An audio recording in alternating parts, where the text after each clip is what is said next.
दोस्तों, आज अंबानी और अदानी का नाम भले ही पैसों के मामले में ऊपर आता हो, लेकिन इंडिया की असली पहचान टाटा और बिरला के बिना अधूरी है। ये सिर्फ बिजनेस एम्पायर्स नहीं, लोगों की इमोशंस है।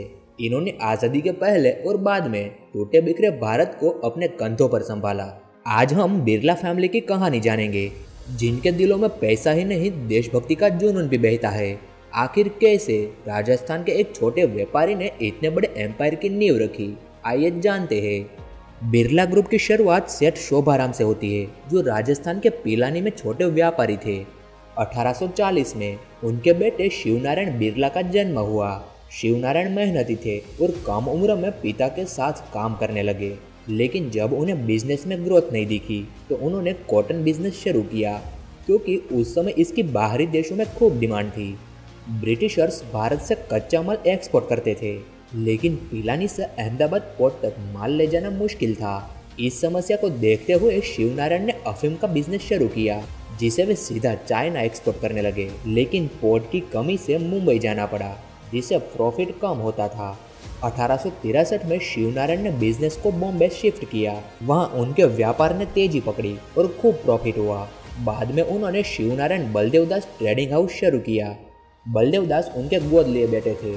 1880 में शिवनारायण ने बिजनेस बलदेवदास को सौंप दिया।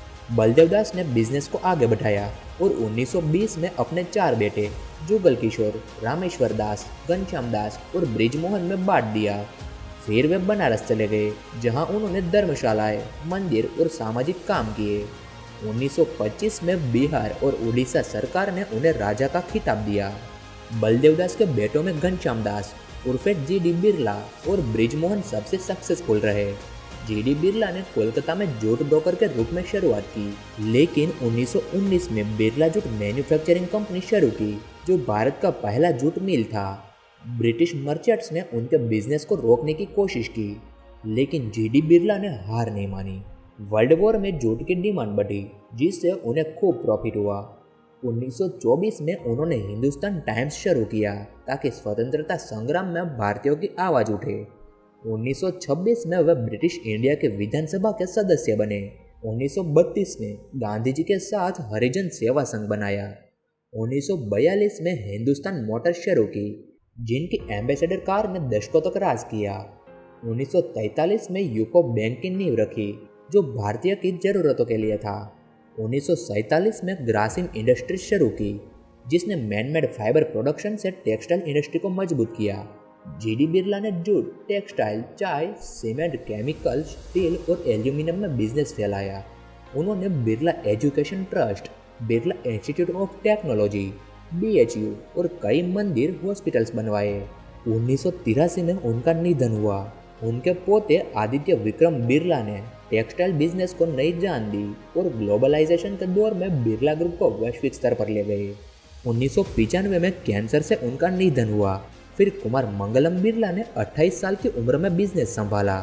उन्होंने 40 से ज़्यादा एक्विजिशंस किए और आज आदित्य बिरला ग्रुप 36 देशों में है, जिसमें सीमेंट, टेक्सटाइल, टेलीकॉम और फैशन जैसे brands Louis Philippe, Allen Solly, Peter England शामिल है। उनकी बेटी अनन्या बिरला ने माइक्रो फाइनेंस कंपनी शुरू की और बेटा आर्यमान बिरला क्रिकेटर और ग्रुप के डायरेक्टर है। ब्रिजमोहन बिरला ने जुगल किशोर के साथ मसाले, चीनी और इंश्योरेंस का बिजनेस किया। बाद में उन्होंने शिक्षा पर जोर दिया। उनके बेटे गंगा प्रसाद बिरला ने बिजनेस और शिक्षा में योगदान दिया, जैसे BIT Mishra, modern high school for girls और NBC बेरिंग्स।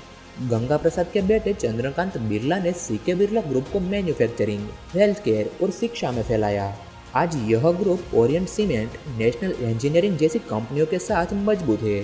रामेश्वर दास के वंश यशोवर्धन बिरला यश बिरला ग्रुप चलाते हैं। इस तरह बिरला परिवार की हर पीढ़ी ने मेहनत और देशभक्ति से बिरला ग्रुप को बुलंदियों तक पहुंचाया और देश के विकास में बड़ा योगदान दिया। ऐसे ही वीडियो को देखने के लिए हमारे चैनल को सब्सक्राइब करें, लाइक करें और अपने दोस्तों को शेयर करें। Thank you for watching.